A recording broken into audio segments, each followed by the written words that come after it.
Ito yung ano, yung mainit na ano na lugar. Dito po kami sa bansang Kuwait.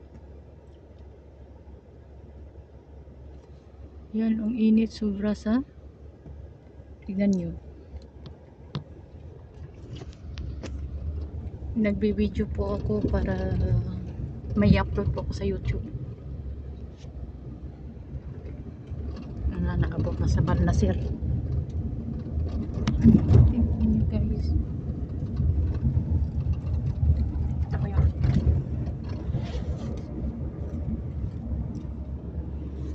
I-download ako sa kungkuan YouTube channel.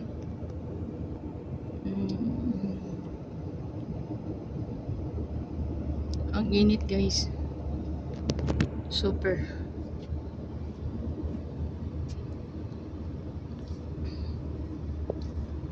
Tapos yung mga palapag ang init. Parang mawawasak yung mukha mo. Dito po kami. Sa Kuwait.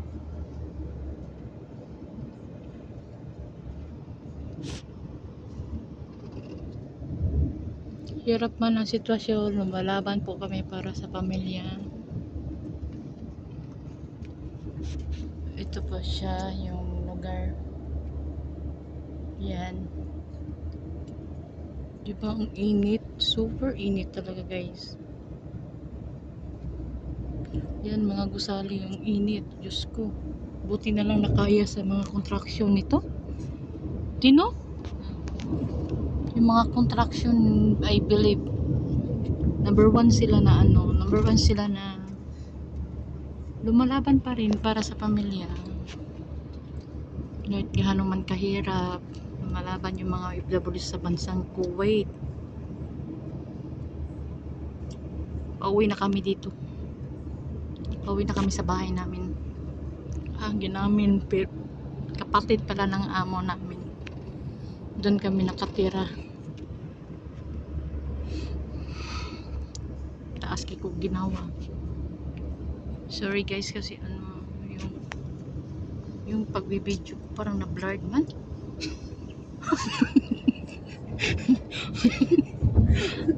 Diba? Ay, Diyos ko. Dito pala yung na blurred siya. Bakit to? Yan guys. Ay, kami na si amo. Ayan guys, pauwi na kami nito guys.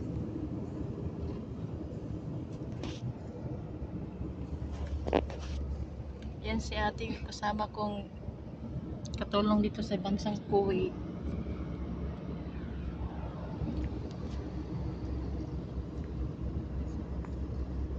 Pauwi na kami at ang init. Galing kami trabaho. Nakatapos lang. Alas 10, alas 11, alas 12, alauna. 2 hours lang yung duty namin ngayon. Kasi wala pang klase. Alauna, normal. Oo nga. Pero 2 hours lang, no? 3 hours tayo. 3 hours ba? Sige, darating din tayo dyan. Ang init guys, super. So yan, yung mga lugar na yan, mga gusali na yan, ang mga bahay yan dito. Sobrang no? Sobrang yung bahay nila dito akala mo ay simbahan lang, hindi. Parang parang mansion yung mga bahay nila dito.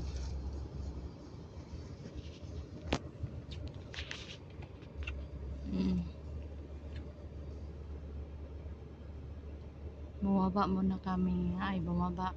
Hinto. Kasi nasa kami sa stoplight. Sobrang init guys. Tignan nyo. Yung init dito sa bansang Kuwait. Super init. Grabe. Pero kunting lamig naman dito. Grabe. Hindi ka makatulog sa lamig.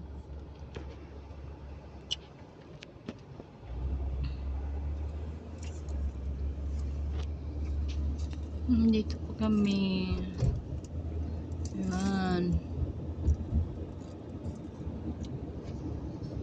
Akala mo naman saan pupunta pala ng ano, kasi tapos na yung trabaho namin. Iwan ko ba o may pasok kami bukas, kasi hindi po namin alam, hindi po nagpapaalam yung amo naming babae kung may pasok kami bukas. Tawag lang yan sa WhatsApp namin. Ako po ay nagbablog na katulong dito sa bansang Kuwait. Ito guys, may stop na naman kami kasi ano,